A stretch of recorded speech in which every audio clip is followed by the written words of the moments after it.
All right, guys, we're back. Been way too long, so it's our fault. But it's kind of good because a lot of good things have happened, especially concerning what we're going to be talking about today, which was last week, and we'll talk a little bit about tomorrow or next week, however you look at it. But last week, obviously, Texans win pretty big over the LA Chargers, 32-12, I believe, was the final score. A lot of things look good, and before we jump into it, as always, we have our dog Chase with us. Chase, how we doing? Oh, absolutely amazing. Couldn't be better after the win. Exactly. How could you be better? I mean, I feel like everything that needed to click last Saturday did click. Some took a little extra time to get there. Fortunately, the offense kind of looked like the offense we had come to know the past couple weeks. Yeah. Very sluggish. It never really felt like anything, at least for the first, like, I know we will talk about it more in detail in a second, but like the 99-yard drive was what really started, and that didn't really come until late in the second quarter. I think like with 6 minutes left or something like that. So it took a long time for the offense to get going. It did, but let's just jump into this. And it's a good segue into our first talking point. The defense was here from the first snap to the final snap, and that's kind of like it feels like a lot of times the offense got like majority of the talking points because especially at the beginning of the season, like you had what would CJ Stroud do? Nico Collins, what is he gonna do? You add Diggs, you have Tank Dell, you added Joe Mixon. Like, what was this offense gonna look like? But the whole time, the defense this whole season has been there. It's been great. It has dogs on it. Will Anderson Jr., Daniil Hunter, Derek Stingley, Kamari Lassiter, Kalen Bullock. I mean, the list truly goes on and on and on. And they showed up that day. Okay, Chase, how do you feel? How do you feel about that? I feel pretty good. I thought you would just keep going because you're obviously cooking up a storm right now, yapping on, It's not you. yapping, but uh, talking up some god. Holy Amber Alert! Amber Alert! Amber alert. Not Oh gonna my hit it god! now. No. Oh my! Oh Oh, yeah, bloopers, bloopers. Anyways, uh, yeah, the defense looks really good. Um, uh, obviously Derek Stingley and Kamari Lassiter, Kalen Bullock are doing really, really good. Especially for Lassiter, as he's a rookie, right? If I'm not mistaken. Uh, Bullock and Lassiter are both rookies, I believe. Yeah, and for how they're doing right now, they're on track to be really great players, especially because of how they're performing. Like I said, Derek Stingley's obviously pulling off. So, like he's just so good, Pro Bowler, and All pulling pros. off All interceptions pro. every single day. And Kamari Lassiter, he's just knocking balls right out of people's hands. And same for Kalen Bullock. It's just amazing what I'm seeing from these rookies and just the defense on its own. Yeah, I would totally expect to see Kalen Bullock and Kamari Lassiter both get some Defensive Rookie of the Year love. I mean, if they don't, it's pretty insane. But they've been fantastic. I think Kalen Bullock had like 5 interceptions in the regular season. Hmm. Kamari Lassiter, I can think of, I don't know. I can think of two or three off the top of my head. I may be missing more. So he's been great as well. But they especially I see it more in Kamari Lassiter for sure, but like I think Lassiter really displays kind of like what it is to be a Houston Texans defender or someone who Hmm. plays on the defense. Like the he has so much personality. Like I follow him on Instagram and all that kind of stuff, and like the guy just feels like he constantly sees red. Like no remorse for anyone, no regard for human life. He's just a guy that's gonna go out there, play some hard ball, get the job done, like, whatever means necessary. And so, I always do it. Like if he makes a play, he's gonna slap his helmet like across the front. I think that's just such a good celebration because it's some way to get the team into it. You're pumped. You're ready. You're like, I just made a play. Everyone get turned. Let's go do this thing. And I think that really does inspire everyone else on the team. And I'm excited to see what they're gonna do this week. Obviously, it's a big task in the Chiefs, 15-2. You don't get Mhm. you don't get to 15. Now I know, some people are gonna say devil magic, some people are gonna say refs, some people are gonna say NFL rigging the games, and at the end of the day, let's be realistic. It's not any of those. But which leads me to my point that being 15-2, some of those games were lucky that it went their way. At the end of the day, you put yourself in a situation to be able to get lucky. So they're a good team. Patrick Mahomes, obviously, it's one of the best. There's a reason he's in the conversations usually. He Mhm. has had a bit of a down year. I'd say this year it feels like more of the defense for the Chiefs doing the thing. So that sluggish offense, yeah, facts, facts. Last time I checked, they were 8.5 point dogs, which I get. I know it's Arrowhead's a tough place to play. Patrick Mahomes is a tough guy to beat. All that stuff, but at the end of the day, hey, we were underdogs against the Chargers at home at Exactly. like four and a That half. I So just added that because obviously, uh, everyone was saying, pretty much everything I had seen was saying that the Texans were gonna get blown out by the Chargers, and as you can see, it just turned the other way around entirely. So now what I'm seeing is I'm hoping it's gonna be the same outcome from the Chiefs. Ever since the that one playoff game, 24-0, everyone knows how that one goes. Um, just true. terrible, but um. I'm hoping they can make a difference, and even if they don't make it to the Super Bowl, I would just love to see the Chiefs out of the Super Bowl for this year, considering they have won two in a row.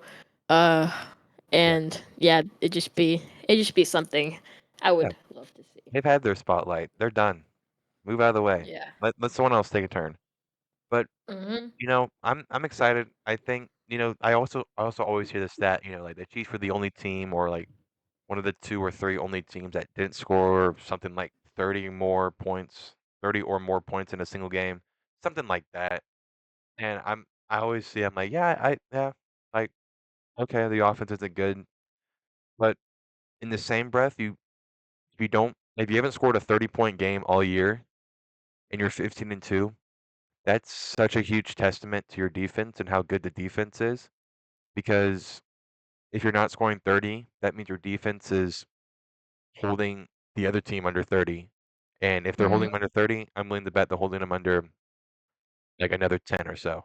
And that defense is probably what's gotten a majority of their wins. So that'll be fun. That'll Yeah. be so that's just so much, not much pressure, but it puts a lot of emphasis on how the game starts offensively for the Texans. You can't afford to go a quarter and a half like we did last Saturday with like a dead offense. Like to start the game last Saturday, it was dead. Like there wasn't even like a good drive stalled by a turnover. Like you got inside the 20, but then you got a fumble or an interception, or you Yeah. had bad penalties when you were in your field goal range and you got moved out. No, there was just literally nothing going for you. Nothing looked right. So Exactly. And yeah, you go. there's another thing I would like to say. I don't want to add it because it's not something that's very long, but um, when you're playing in a game like the NFL, you can't have your defense scoring more points than your offense the entire Mm, game. That's just not how you're meant to play the game. The defense is supposed to stop the other team from making the points, not actually making the points. And in the last couple of games, that's just been the case for the Texans. They can't score on the offense, but the defense is just being the best part and the most important part of the team. And the offense just hasn't really been contributing as much, considering C.J. Stroud hasn't been doing great in the last few games. He did pretty good this game, and yeah, that's another talking point. But um, yeah, the offense just hasn't been looking good ever since all of our players got injured. Tank down the last game against the Chiefs, mm, Stephon Diggs really early on, and yeah, even Nico Collins when he was out for 5 weeks, we lost a yeah, ton of those games. true. Yeah, and like you said, yeah, it really is.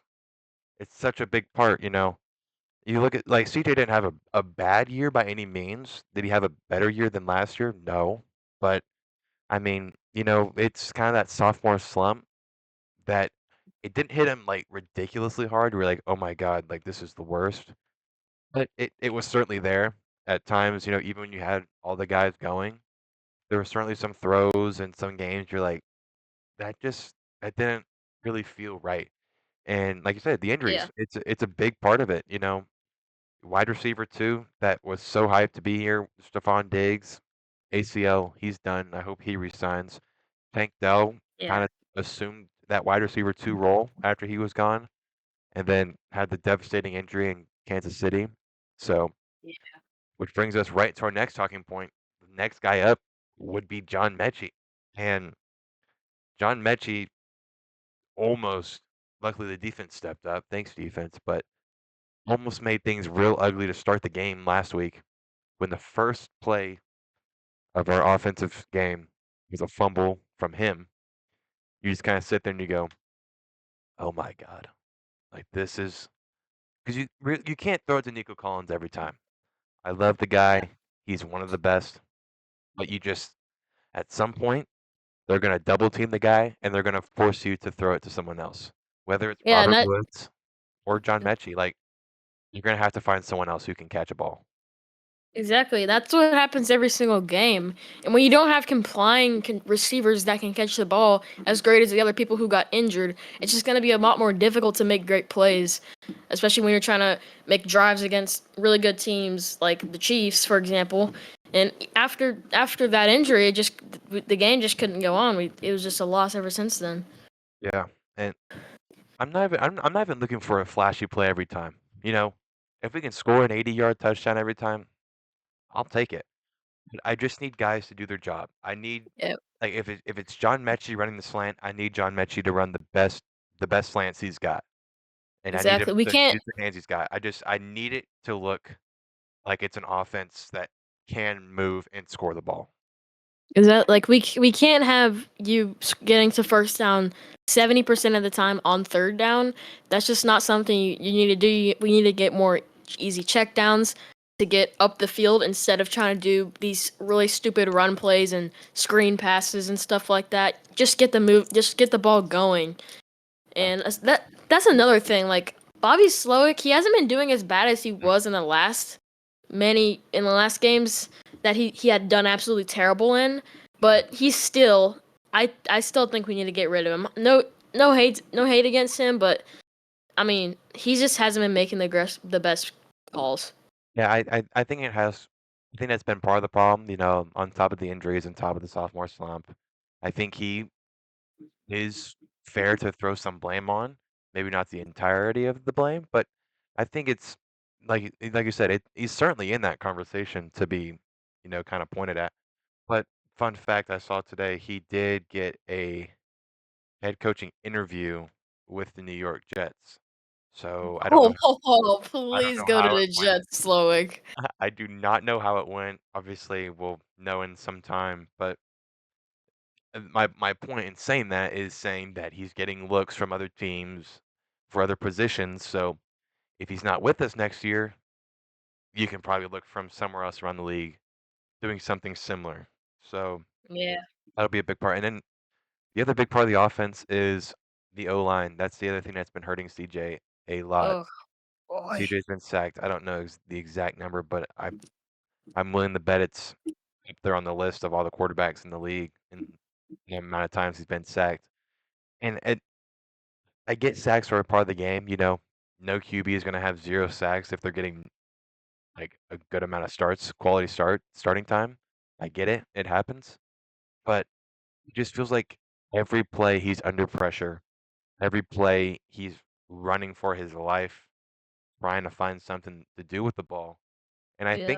I think, in that time where you don't want to get the sack and you want to get rid of the ball, I think that's where a lot of those interceptions and bad decisions come from. Kinda comes in that little period of time where you're thinking, "Oh my god, I gotta get rid of this ball so I don't get sacked for the 10th time this game." Yeah, and So that's another point. And half the reason why CJ's not playing up to his best is because he literally cannot get more than half a second he waits half a second, and by then he's already running right or left trying to get away from this D lines from the other teams. and you can't have your quarterback doing that the whole time. I mean, it's not good, especially for a rookie quarterback like well, second year quarterback like CJ is, and it's not good for them. It's not going to give them enough time to adapt to teams and stuff like that. Because what are you going to do when you're getting rushed the entire time? Especially that brings me back to another game. It was the Jets game, and that might have been the worst game for our O line that I've ever seen, especially against that terrible team. Yeah. I'm pretty sure CJ Stroud got sacked like 10 times or something, or like something like that, something like boobulicious like that. I don't know what it was, but those numbers are just diabolical. You can't be getting sacked 10 times like that. Your O-line just needs to get fixed. They need to draft some O-linemen next year Yeah, I don't or yeah. in the draft. I don't know what the draft looks like, so I don't know, and obviously I don't know where we're gonna be picking yet. Time will tell. So hopefully there is at least a solid offensive lineman wherever we end up Yeah. drafting, because that's got to be number one priority. And it's gonna be tough because you can maybe get away with that against a lesser D line, but Kansas City's got Chris Jones, they've got George Karlaftis, like they've got guys on the front end that are they're gonna get back there quick against any offensive line. So if this offensive line is looking like Swiss cheese tomorrow, it's gonna be mayhem. It's gonna be rough. And Yeah. I mean, we've we set this all regarding CJ Stroud, but then there's Joe Mixon. Like if Joe Mixon can't get running, can't get a hole, like that's that's gonna force CJ to throw the ball, and that's gonna have to force the John Mechie's of the world, the Robert Woods of the world, the Xavier Hutchinsons of the world to make these plays. And if if our entire game plan is, you know, the wide receiver two, threes, and fours winning us the game, I can't say that's a valid game plan. Obviously, Nico Collins is going to play a little bit of a factor, but sooner or later, Kansas City's going to learn, hey, let's put two guys on this guy, and we time will tell. That's a tomorrow problem. Can't do anything about it tonight. But offensive line, please do your job, Yeah. and with that being legal. So Uh, if I see a another holding call, I'm gonna lose my mind. another thing to add to that, we need to get Laramie Tunsil out of here. Yeah, he's just a terrible player. I mean, not a terrible player, but he's just like we can't have a player like that contributing to the team. He's a he's one of the leaders in penalties the in the entire league. Sure. He just like he can't guard every time that we play. I swear defenders get past him every single game. You need to block better than that, and it's just like terrible because he's one of the biggest contributing factors to our O line, and when when a big contributor doesn't contribute, it's obviously not going to look good. Absolutely. And the interior as well needs to get better. I feel like I always see it get blown up in the middle. So Yeah, it's that's like true. like but like you said, it's it's not just the interior, it's the perimeter. And if those guys are getting cooked, like it's gonna be a rough night. Or I guess rough afternoon. Hashtag 3:30 on a Saturday. Next one, a little more uplifting. Stingley and Lassiter are gods among men. It's not even funny at this point. It's just the truth. Chase, we were talking about it as we were Yeah. figuring all this out. Best best DB duo in the league. I think there's a valid argument for that. I mean, Kamari Hmm. Lassiter, I think, was one of the highest rated players from some metric. I don't know.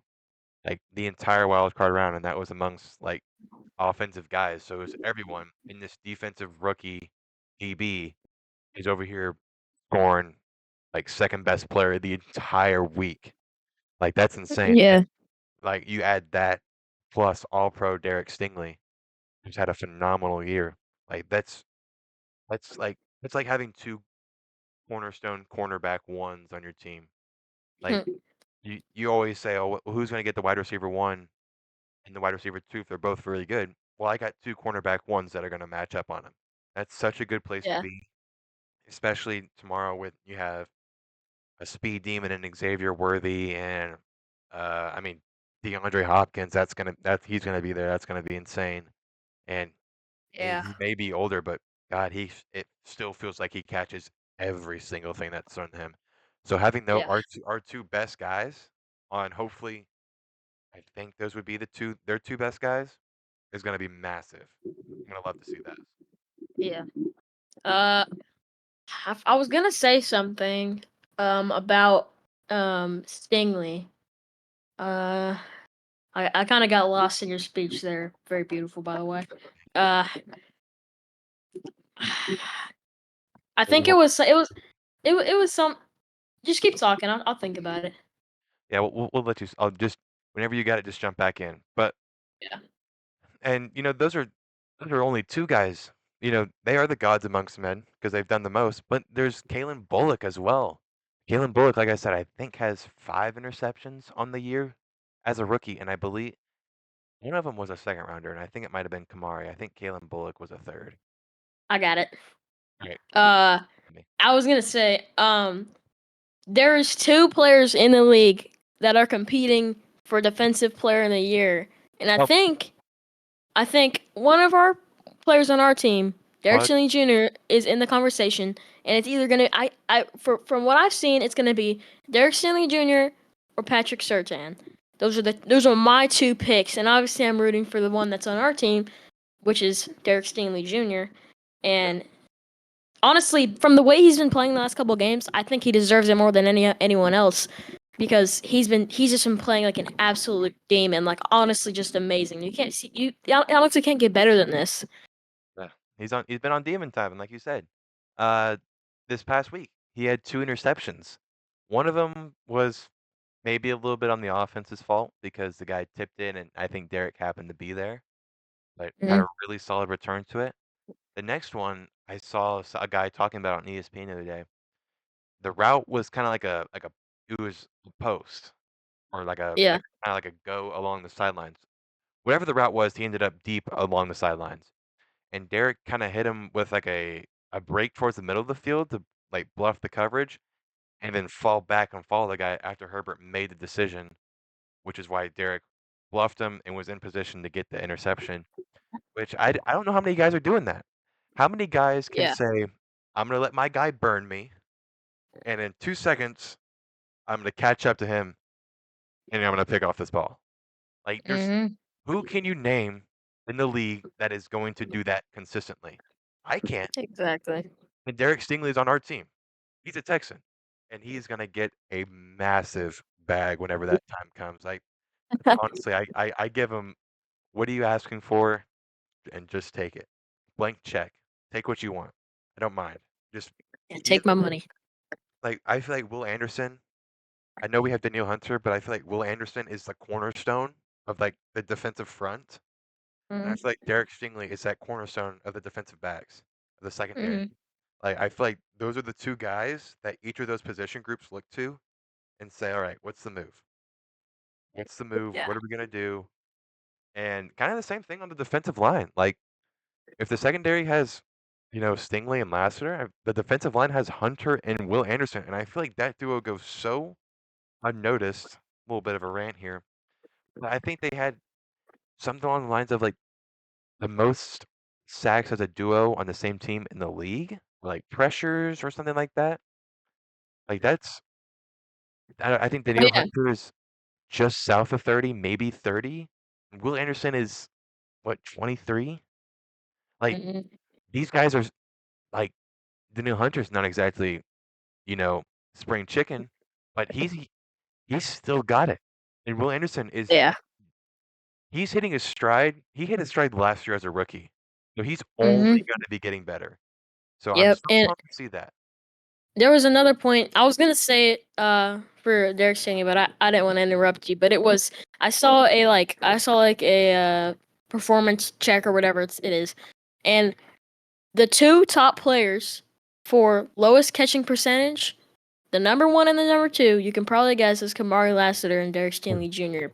both on our team, and there's reason to that because they're both quite literally some of the best cornerbacks in the entire league, and they lock down your wide receiver one in 2 seconds. Exactly. And that like it's gonna be massive. And Yeah. like I think a big like a big talking point was like going into last week was Justin Herbert. Like he's very careful with the ball.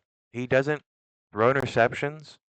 He's smart about his throws, and that was true. That was the fair narrative to say. The guy had 3 interceptions across the entire regular season. So I would probably share the same sentiment going into that game. But then Yeah. we made him look stupid. Made Yeah. him look AD Soon bad. as soon as he steps into Stingley and Lassiter's realm, bro, he's 4 picks on the day, more than he had in the entire season. Bad boy's up to 7. Was up GG's, to bro. 7, and 3 of those came from these guys we're talking about, and Exactly. I'm willing to say Patrick Mahomes is a little more interception prone than Justin Herbert. So if Yeah. the narrative for Herbert being a smart passer was no interceptions, well, I know the narrative Patrick Mahomes it's going to be he's going to see an AFC title game, but what's the narrative going to be for someone who's more prone to throwing an interception? I'm just so excited to see how that works out. I really hope that doesn't blow up in my face 'cause that's going to look bad. But Yeah. let's move on to this next one. CJ looks best when he improvises. I think Yeah. this is One particular play. one part. And Just that take it away. Take that one particular play, and that was when CJ Stroud. So I'll give it to you in simple terms, just in case you didn't watch the game. Watching here to see the recap, but he was snapped the ball, and the ball missed his hands. He ran backwards. He picked up the ball. About 5 defenders running on him. Ran over to the sideline and threw an absolute money shot. I don't know who it was, but I think yeah, it was Xavier absolute Hutchinson. money shot. First down, and they were already pretty deep back in the first place, so that was just an absolute money shot, and that saved them. I don't know if they got a tutty on that drive. Definitely got points off it though. I think that was a 99-yard drive. So I think they did. I think that was a touchdown drive. Yep. But See, also that was on like that was a 3rd and 16. Like that yeah, was a you have to have it moment, and you yeah, made it happen. yeah, yeah. And what I've been seeing, especially in that game, they're doing a lot better about scoring in the red zone than they have before. Because in the last games before this, the red zone has been their death zone. They Mhm. could not score for their life. And that's what happened with the Chargers this game. Our defense was locking them up so good they could not score a singular point, except for obviously field goals in the red zone because obviously our defense is loaded and amazing. Yeah, and I think another kind of a play that goes a little unsung for me was not really unsung, but I think in the grand scheme of things, maybe could get lost a little bit in the conversation, and that was the drive we had right before half when we kicked the field goal with a couple seconds left. CJ Mm. ran for like a 27-yard run. Oh, I forgot about that. Yeah, Yeah, he did. I think what I saw was like that was like the longest rush of his NFL career. Yeah. And w- would you guess what? The offensive line kind of had pressure, and he saw no one was open. And instead of making a bad decision, throwing it up, I forgot what the down was, so I don't know if it was a 3rd down. But instead I of believe throwing it it was up for, second. yeah, I do think it was second now that you say it. But instead of throwing it up into double coverage or maybe someone who was covered in the risk of an interception or just getting nothing, he said he said to himself, let's get some yardage here. And luckily it did end up being 27, but if it was just 10 or 11 or maybe just under 10, like maybe 9 or 8, like that still puts you in such a better position than throwing an interception or making it 3rd down and 10. You know what I mean? Like it just it opens it up so much because instead of forcing a bad decision from CJ, he can decide to just run it. And I get it's not there every time, and I don't want him to get himself hurt one of these days, but it's just something to look at. It's like he can make it happen, especially with how bad our offensive line is. They can he can just decide I'm just gonna run it, and that opens it up. That opens it up so much, I think. And yeah, Yeah. like you said, we saw it on that bad snap, and I Yeah. and we also saw it earlier on his interception where he threw it away and it was picked off. It was a Yeah. bad throw. It That was a was terrible might have throw. been that was the worst throw I think I've seen all season, to be quite Like I frank. told you, I think my guess is he meant to throw it out of bounds, but like just Yeah, didn't put enough oomph behind it, and it just I blew it. thought what I was thinking is either it was a miscommunication or like what you said, because obviously he was trying to throw it to his man behind the guy, or it was going out of bounds. It's probably more towards the out of bounds because I don't know why you would throw something like that. That was just like Right. the worst throw ever. I mean, that's my point. When the offensive line breaks down, you can say, "Hey, I'm gonna try to throw it out of bounds, but miss and get picked off." Or Yeah, B, this offensive line is broken down. I'm gonna try to make something out of it with my legs, which I know I can do, and rush for yeah, 27 yards. And that yeah. that got us in the field goal range, and Hmm. we got 3 points out of that. So that it's huge, and it's something to look it's something I'm gonna be looking for tomorrow because, like we've said a lot, this Chiefs defense is a big reason why they've been so successful, Yeah, and I expect them to, do their due diligence, cover their guys, stay close to them, and if CJ can just take 5 or 6 extra yards with on his own legs, I'm okay with that. I'm okay with yep. it every time. I would much rather take like a 3 or 4 yard gain from CJ running than an interception in the red zone or in field goal range or something like that where it takes points Mhm. off the board for us. So I Yeah, hope to see that tomorrow. And then yeah. you got something? I was just gonna, I was just gonna start talking about the. Did we talk about Joe Mixon yet? I mean, I very don't know if we minimally. I don't have. know if we have as a Minimal. Anyway, I was just gonna say, that Joe Mixon was looking a little iffy towards the beginning because obviously Joe Mixon has been one of the biggest contributors to this team, but there's a reason why he was named player of the game once it was over. Am I wrong about that? I think he was. He did win the MVP as in the Nickelodeon's most valuable player. Yes, Yeah, something like that. I remember seeing him with like the little slime hat on or whatever. he But did. anyways, um, there was one specific play, and it just shows how much of a great player he is. And it was, I think it was third down or fourth. I'm not sure, but the CJ gave him the ball. He ran, stiff armed some guy while running, and just barely skimmed into the end zone for a touchdown, which Yeah, pretty much sealed the game. That was the game sealing tutty, and from there, I think we all knew we were gonna win the game. yeah. I think that was 4th and 1 from like 20 or so yards out, maybe just under, maybe just over. But exactly your point. Like when he gets open space, he's speedy enough to outrun him, and like you said, he's not afraid to stiff arm someone into the ground. He's strong enough to Mhm. do that. He can do that any day. So that's why we just need the offensive line to just do a little bit of work. Because if Joe Yeah, Mixon can, I'm not expecting 10-yard runs every time, but you know, I'd say I'd like to average 4 yards, 4 or 5, 6 or 7 would be like ideal, but 4 or 5 is what I want to see. And because yeah, I mean, that if you start off a first down, that gets you to 2nd and 6. I feel like I like a 2nd and 6. I can deal with 2nd and 6. You run it again, 3rd and 2, 3rd and 1, 3rd and 3. Like those are easy. yeah. So offensive line do a little bit of Joe Mixon, just go and be a dog. Oh my lord, not again. Show Okay, us keep. why you won the MVP, the Nickelodeon's valuable player. Need to see that Yeah, tomorrow. And yeah. if he can go, if all, and there's one more talking point I want to talk about, which I didn't add, unfortunately, but Mhm.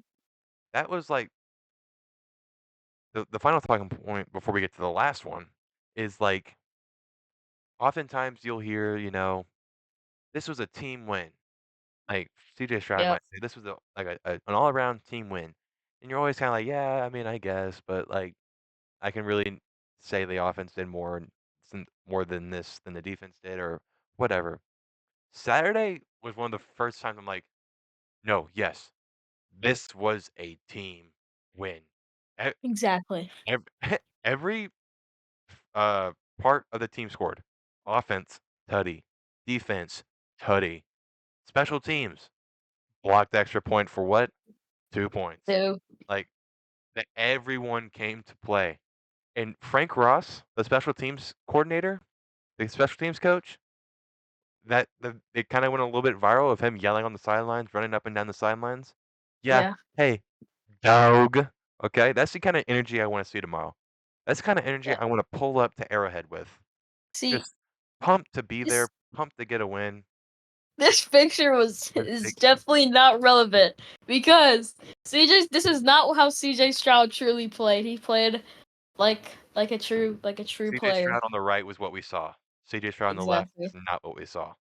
Yeah. Yeah, Let's like go ahead and delete this. go ahead and delete that. But if every part, and we also had a blocked punt, which didn't really feel like a blocked punt because it still like put us inside the 25 or like the Yeah. 30. So That that was the most still hurt. cheesy block punt I've ever seen. Like, Yeah. no way the ball has the most unlucky bounce and flies 40 yards to our side. Like, come Yeah, on now. that sucked. But like it's like a centimeter or two away from being like best thing ever. So Yes. just come out balling tomorrow. Come out ready to expect to win. Like that's a perfect segue into our talking point. Our final talking point. Everyone is counting us out. I last time I saw 8.5 point dogs.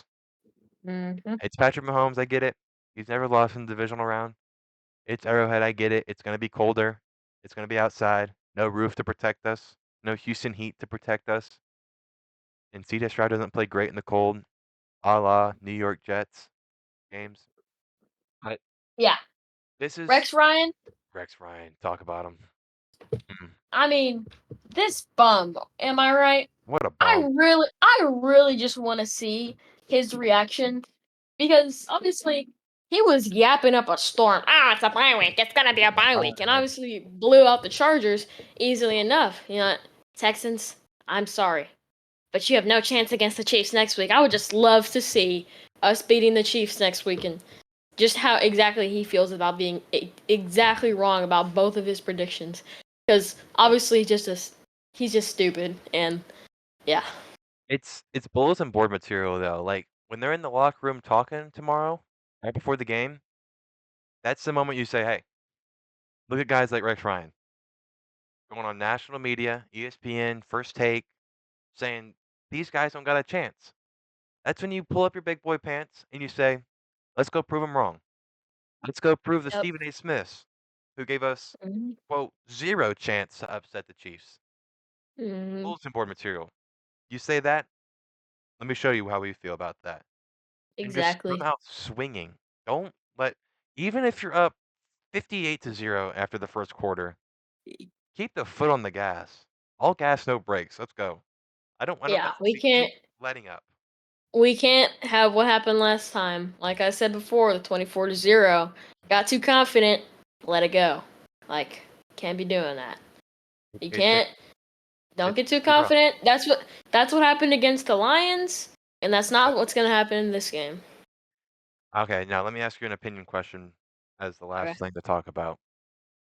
If, or I should say when, CJ Stroud brings us to the AFC title game tomorrow, is he a top 3 Houston Texan of all time across any position? Absolutely. Absolutely.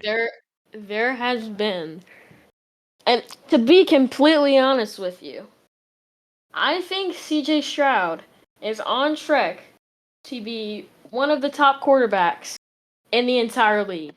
And obviously, as a rookie, he was already in the conversation. And Mhm. that's just a crazy thing. That's not And ridiculous. obviously, It's not ridiculous to say. that's not ridiculous. And this season obviously hasn't been as good, but as you know, sophomore slump, and I wouldn't be surprised if next year he just came out with a big bang, Mhm. throwing dots, running for long, making good plays. Like we said, he looks best when he improvises, gonna improvise some. And obviously, it just looks amazing when he does stuff like that. And I wouldn't be surprised if he goes down as one of the best Texans in history. And he already almost is. He's Yeah. one of the he's already about to surpass Deshaun Watson as a second year quarterback. And he's probably I would say he's better than Deshaun Watson at this point. I think so. Um, He has the most playoff wins in Texans history as a quarterback. yeah, So, yeah. like Exactly. He wins. Granted, they're both in the wild card, and a win tomorrow would put us where we've never been before in the AFC title game. And I think that's just we've had some good teams before this little rut we got in from 2020 on. But we Hmm. had some good teams. Deshaun led some good teams. We've been to this spot before, and the way you set yourself aside from those guys is doing what they couldn't, and that's making it to an AFC title game. And I agree with you. I think if all goes well tomorrow and he balls out and he gets us there, I I don't see how you could keep him out of that conversation. He's Yeah. done the most. He's beat he not to mention just winning the divisional game, but you're winning the divisional game against a bona fide dynasty team that's looking to three-peat, not repeat, not win their first Super Bowl, three-peat, win 3 in a row. A team that's won 15-2. That's the team you Yep. gotta beat to put yourself in this conversation. And when he does, how how, how could you keep him out of that conversation? And I'm you gonna know, be excited. and CJ, if if all goes well, we'll make history with the first ever AFC Championship game of all time for the Houston Texans. And they have never gone to the AFC Championship game in their entire history since 2002. And if they make something work today, they can make it happen. Or tomorrow, they can make it happen. When it's all said and done, I want the Texans to win, of course, and I would Yeah. really like Bills to win because I do not want to play the Ravens. We Yeah. saw Oh how it no. went last year. We saw how it went this last season, and we beat the Bills. Granted, it would be in their house if we had to play them in the title game, but we beat the Bills. We know we can at least. So Yeah. but above all, let's control what we can control. Let's win our game first, and then have that conversation. Mhm. And I'll be repping my gear. I got my Stroud jersey in my closet somewhere. Me But too. I'll be repping it. Don't worry about it. Yep. I'll get all the good luck Yep. going. Yep. And I Yep. believe, unless you have something else you want to add, that's all I got. Nope. That's all I got too. All right. To all the 6 viewers that are watching this, hopefully more. Wish us good luck. Wish the team good luck. Do all the Yes. good juju you Yes. got. Yes. Yes. Send your prayers up. Send your good luck wish jujus to Arrowhead and for the good guys being the Houston Texans. And win, lose, or draw, I'm sure me and Chase will be back to discuss whatever it was. Yep. Chase, you good? I'm good. See ya. All right. See ya.